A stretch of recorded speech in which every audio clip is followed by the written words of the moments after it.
Breaking news చూస్తున్నాము. Florida Cape కాన్వెరల్ space station నుంచి అంగారక గ్రహం వైపు నాసా చేపట్టిన ప్రతిష్టాత్మక ఎస్కాపేడ్ మిషన్ గురువారం విజయవంతంగా ప్రయాణం ప్రారంభించింది. సౌర తుఫాన్లు, అనుకూలం కాని వాతావరణం కారణంగా కొన్ని రోజులుగా వాయిదా పడుతున్న ఈ ప్రయోగం చివరకు జెఫ్ బెజోస్ కు చెందిన బ్లూ ఆరిజిన్ సంస్థ రూపొందించిన శక్తివంతమైన న్యూ గ్లెన్ రాకెట్ తో నింగిలోకి దూసుకెళ్లింది. లాంచ్ అనంతరం రాకెట్ భూమిపై సురక్షితంగా తిరిగి దిగడం ఈ ప్రయోగానికి మరింత ప్రాధాన్యతను తీసుకువచ్చింది.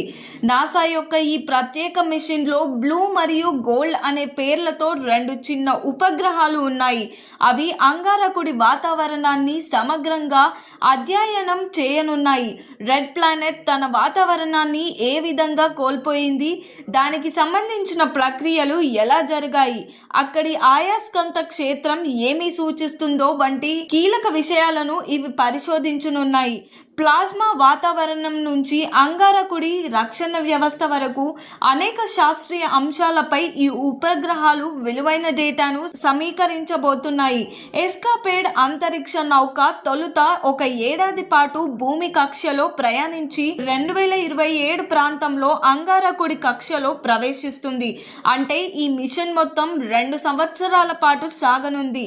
అంగారకుడి కక్షలోకి చేరిన వెంటనే 2 ఉపగ్రహాలు విడిపోయి తమ ప్రత్యేక శాస్త్రీయ పరిశోధనలను ప్రారంభిస్తాయి.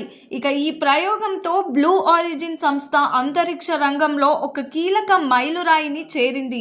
ఇప్పటి వరకు మళ్ళీ ఉపయోగించగల భారీ రాకెట్ల రంగంలో ఎలాన్ మస్క్ స్పేస్ ఎక్స్ ఆస్థానమే ఆధిపత్యం చూపించింది.